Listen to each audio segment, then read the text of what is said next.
আমজেদ পেশায় একজন পেঁয়াজু ও সিঙাড়া বিক্রেতা। দীর্ঘ 23 বছরে গ্রামগঞ্জের মানুষের হৃদয়ে জায়গা করে নিয়েছেন।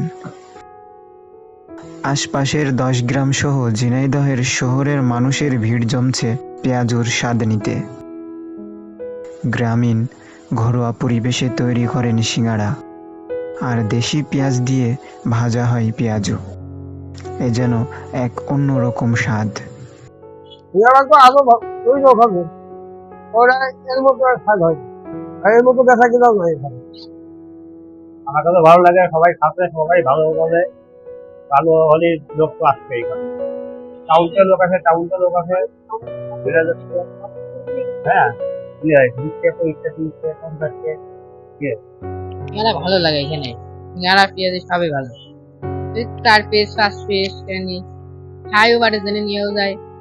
তবে যদি দূরের থেকে এসে এটা খাই তো অবশ্যই তার আশা লাগবে, এটা যদি বলবো আর কি। মানে সিঙ্গাড়া ছাড়া আর কি কি পাওয়া যায়? সিঙ্গাড়া আছে, এখানে পেঁয়াজি আছে, যে চপ আছে, ছোলা আছে, আর সবকিছু খাই আমরা। এর মধ্যে সিঙ্গাড়াটা তো ভালো লাগে। সিঙ্গাড়াই ভালো লাগে, গরম গরম হয়, আর মোটামুটি সবই খাই, ভালো লাগে। সবকিছু বেশ রুচিসম্মত ভাবে তৈরি করি।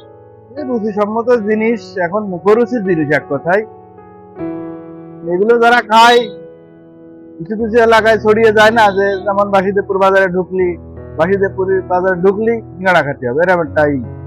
যেমন মধুপুর বাজার আছে, মধুপুর নাকি ঝিনাইদহ থেকে অনেক দূর দূরান্ত থেকে সিঙ্গাড়া খেতে যায়, তো সেরকম বাসিদেবপুর জায়গাও এরকম একটা পয়েন্ট।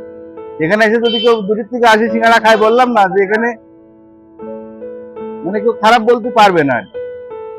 খুব স্বাদ, খুব স্বাদ। প্রতিদিন বিকেলে খাওয়া হয়। তো 4 দিয়ে 10 টাকা, বেচা কিনা দিয়ে সময় পায় না তো। দূরিত লোকে আছে, খাবে তো বটেই। 4 দিয়ে সিঙ্গাড়া 10 টাকা খাওয়া যায়।